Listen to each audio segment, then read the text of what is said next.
Hello everyone, welcome to this webinar. Now let me introduce the trainer for this webinar.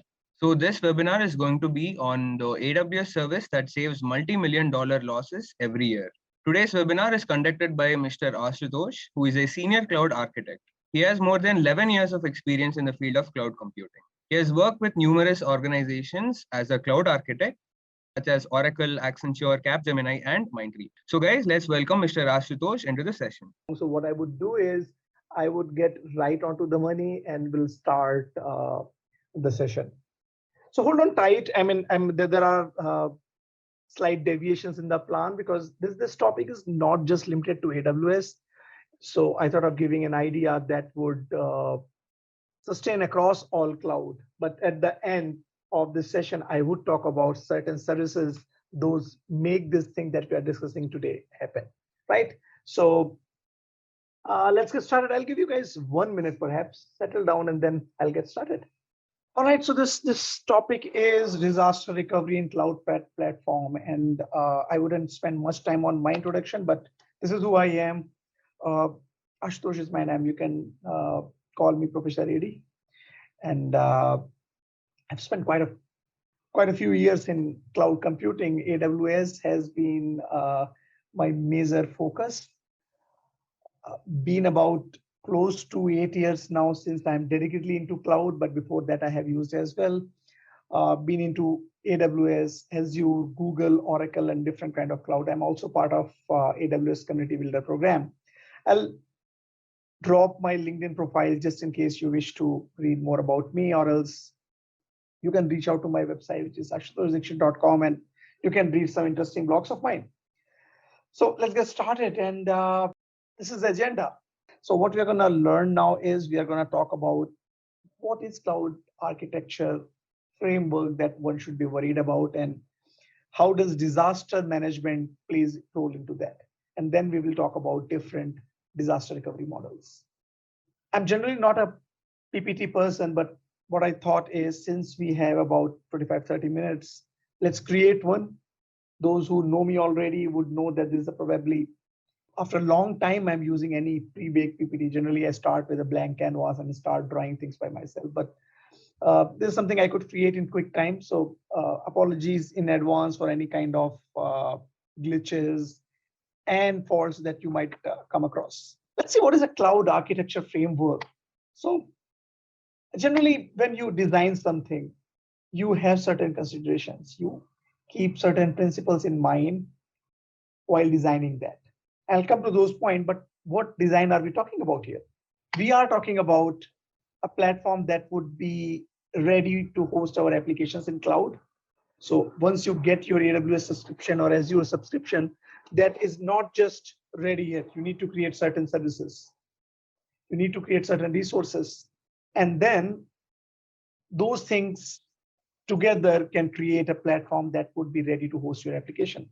So your observability model, how your logging and monitoring should take place, how your application security would work, what kind of alert mechanism you can set, what kind of automation you can place, bit of compliance management and networking layout. So these are few things that you should be designing once you get into architecture forum. And while designing, we always keep in mind that my design of application should be resilient. What does it mean? That if something fails, we should have capability to make a comeback. That should not cause a business outage, to the level possible, of course. And this is where we are going to talk about disaster recovery. But that's not just it. Your application performance is another thing that you keep in mind. I mean, what is the point of presenting an application that cannot perform based on expectation and requirement? Then, of course, whatever you have designed should be easily maintainable. You should not create something so complex that is not generally being handled by operations team. Your design must be secure enough. You should implement what all you can do in terms of security. Your data should be encrypted. You should have a firewall in place. You should mitigate certain threats and risks. And you can do all those things if you have unlimited amount of money, but no, we don't. So economics is another thing you need to keep in mind. Maybe I can I can deploy humongous architecture if I have $2 billion, but no company is going to fund you that. So always think about budget in mind while designing any services and resources in cloud. And this is something I generally discuss in any kind of FinOps session. And another thing that I wish to add, and generally you won't find in any kind of cloud framework, is portability. Make sure that whatever you are designing is portable to another cloud or another data center in near future. This is a concern that generally companies have: is my design portable enough, or should I go vendor agnostic or cloud native? So those are different trade-offs. But if you combine all these considerations together, what you get is a CAF, Cloud Architecture Framework model that we were looking for. So once you design, you must think of these. Now let's focus on resiliency part, and one subset of that part is disaster recovery. What is a disaster recovery? In order to understand disaster recovery, we must understand what is a disaster in cloud. So generally, disaster in cloud refers to any event that can cause outage in your cloud data center. It might be any cloud. You can give it a try and towards end of the year. If you have subscribed to AWS as your Google Cloud notifications, you would find there are at least few data centers those have gone down. So maybe because of so many customers, too much network bandwidth utilization, or whatever the capacity it wasn't enough. So because of that, a data center might go out, and it can be just one data center or more. It can be entire cloud region that can go down, or maybe your cloud console is not reachable. So things are available, but you cannot connect to cloud console. Or maybe it's certain cloud services like storage service or virtual machine service or network service, they are showing signs of malfunctioning. Or it might be maybe outages due to customer negligence. I'm going to skip that part for our interest today, but outage can be due to customer negligence. They might have terminated certain virtual machines that they were not supposed to. But all those are nothing but disaster. So what happens when you get disaster? You try to bring the business back, but while you bring the business back, there is a cost of disaster. Now, what is that cost? Number one, you lose your business immediately. I mean, about a couple of years back, I was trying to buy an iPhone, and Apple recently launched their retail platform in India. That point, it's just 2 years back. Earlier to that, if you want to buy an Apple mobile or any Apple devices, you need to go to retailers of Apple, maybe Reliance, Chroma, Imagine, iEstra, Aptronics. You need to buy mobile from them. But 2 years before, Apple launched that their retail platform. You can buy Apple mobile directly from their platform. But I tried buying, because of whatever issue, I could not get my purchasing done. There was order failure. I was making a payment and credit card was getting declined. Somewhere or another, I could not make it. So that was immediate loss for Apple. But then what I did, I made a purchase. I mean, it was a liquidative discount there, but I made a purchase through Flipkart. I was pretty much all right with that. Then there's a future loss for Apple as well. The reason being, if Flipkart did not give me any problem and the transaction went seamless, why would I need to go back to apple.com any which way? And internally, there are application owners. They can impose penalty if your application is going down. Think about product owner of that Apple website. They must have incurred the loss in some millions because of that outage. Who is going to pay for that? So those owners impose penalty to IT. Of course, you got upset customers, and with that comes loss of business credibility. So these are the costs of disaster that you may incur. In order to avoid that, you must have something called a business continuity plan. Now, what is a business continuity plan? Business continuity plan is a remediation plan that must activate as and when application goes down. So it's a plan to bring back your application. So there are two objectives generally when you talk about BCP, business continuity plan. One is RTO, I'm sure you guys must have heard this word, which is recovery time objective, and another is RPO. Focus on these two words because all in all, this is what you need to take care of. So RTO is how much time do you take to bring back your application once a disaster hits. Of course, I want to define in such a way that the ideal time should be 0. It has some caveats, some plus and minus points. But then there is RPO, recovery point objective. So if your business has to come back, are we going to lose any data? So maybe disaster hit at around 12 o'clock afternoon. You could bring back business by 12:30. So 30 minutes was your RTO. But last 5-minute transactions from 11:55 to 12 is what you have lost. So RPO is here 5 minutes. Ideally, you do not really want RPO more than 0. And we will talk about that, how we can bring this down and what is the cost associated with that. So there are few recovery models available. Now, what these models are actually. So number 1 comes your backup and restore. Second is your pilot light. Third is your warm standby. And fourth is your multi-site standby. And we will talk about these models in about 5 minutes, or rather 2 minutes.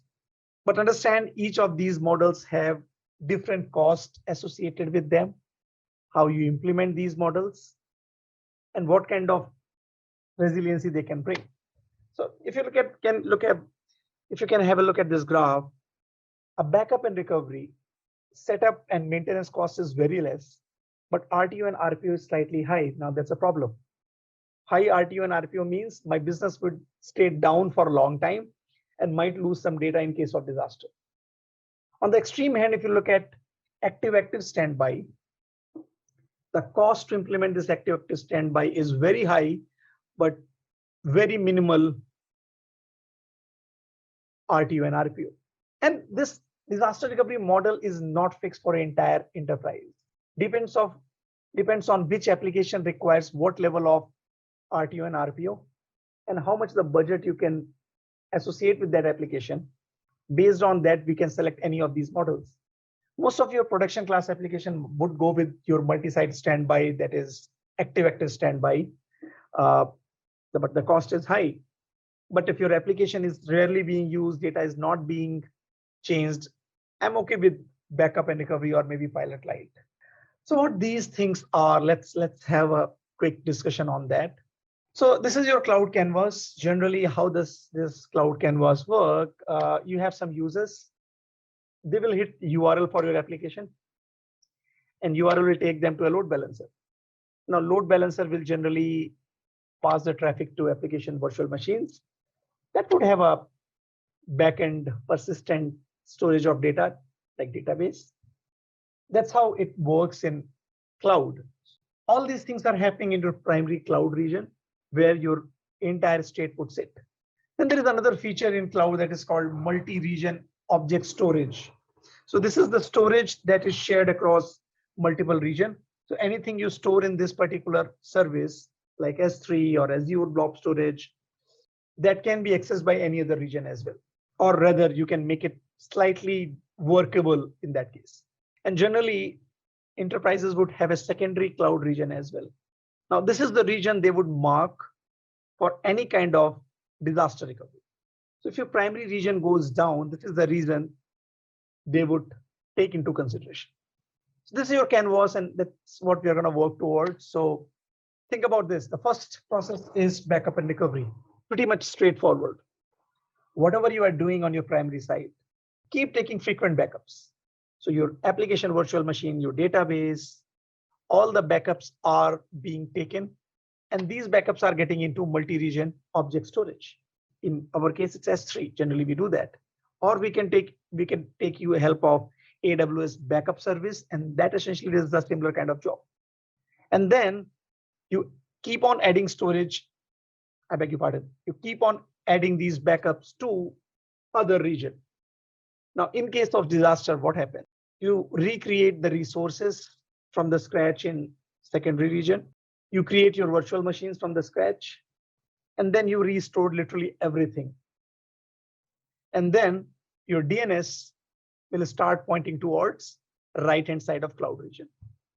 So in this case, what would happen? The process is mostly manual. You keep on taking backups, keep on syncing backups to multiple regions or a region if you have only one. And then in case of disaster, you create your virtual machines or EC2 instances or database instances and restore those backups. Now the RTO here would be time that it takes to do all this process. If your virtual machine requires 2 hours to restore, 2 hours it is. And recovery point objective would be frequency of backup. If your backup is being synced every 5 minutes, the maximum data loss would be 5 minutes. The second process is pilot light. In this approach, what we do is you still take backup. But what you do is all your resources on the secondary cloud region, you keep it ready, but in stopped stage. So you have virtual machine, you have database, you have load balancer, but they're not active. So cost of stopped instances are very low. They generally consume about 10% of the total cost. So what you have done is you have kept these things ready, but in stopped state. And as and when there is a disaster that takes place, there would be a script, and that script would go ahead and start these resources. Now, this script can be a CloudFormation script or a Terraform script based on what kind of infrastructure as a cloud service you use. Since it is a kind of automated process, the wait time is slightly less. Then we get warm standby. In warm standby method, what happens that your primary site is actually having fully fledged resources, but on secondary side, your databases, your virtual machines, they are available, but in smaller quantity. Maybe your production instances in primary size is 64 GB RAM and 16 CPU. On secondary cloud region, it would be maybe 4 GB RAM and 1 CPU. But what it would do is it would keep on absorbing all the changes from your primary site. So both the sites, storage is in sync, but secondary site is in smaller size. So as and when disaster hits, your script is executed to scale your resources and make it as big as production size. And then your DNS entries are mapped to your right-hand side, and your application would work at your secondary region. And the fourth one, I think the title is wrong. It is supposed to be multi-site standby. Apologies for that. But in this process, what happens, there are two parallel environments always running. It has two variants of it. One is active-active standby. Second is active-passive standby. In active-active standby, data is being served from both the sites. But in active-passive standby, data is served only from the primary cloud region. Depending on how your situation is, you can make use of active-active or active-passive. But essentially what happens, same environment runs on both primary and secondary region. And just in case your primary region is down, your entire shift of DNS would go to secondary region. It's a costly business, of course, because both the sites are running, but it guarantees that you have almost zero RTO and RPO. On the other hand, if you look at warm standby, slightly less costly than your active-active because resources size are slightly small. But since it takes some time to rescale your resources, your RTO and RPO can be slightly longer than your multi-site standby. Anyway, so the services that you use in AWS, again, this is not the full list. You can make use of S3, snapshots, AWS backup, CloudFormation, make use of global infrastructure, snapshot lifecycle, and get this job of disaster recovery done. In conclusion, it's a plan which is essential for enterprise infrastructure to maintain business continuity. There are 4 of them available, but again, it depends how much extreme you want to go. You can adopt any of these based on priority of your application and budget you have been given. But essential idea is to minimize RTO and RPO and bring back business as quickly as possible after disaster. So this is all I had in terms of disaster recovery plan. What is a DNS? DNS is domain name system, Viditi. So once you type a Google on your browser, once you type google.com, so there is a body which translates google.com to a particular IP address. That IP address translation is taking place in your DNS server. What about hybrid cloud DR? So that is very much possible. So just in case you guys don't understand what is a hybrid cloud DR, the secondary cloud region, if it is in different cloud, for example, your primary region is in AWS and the secondary region can be in Azure or Google Cloud, or it can be variable in your own data center as well. That's a hybrid cloud DR. That is also possible, but the problem is you don't get as seamless experience as in single cloud model. Because for example, if you use AWS snapshot can be copied to another AWS region is about a couple of minutes. But that functionality is not really available natively for Azure. So you have to rely on certain external tools to take backup from AWS and sync it into Azure. While it is doable, but it can cause a lot of latency and lagging issues. All right, so this is it from my side. I will hand it over to Intellipaat team. All right, thank you for this wonderful session, sir. And thank you guys for attending.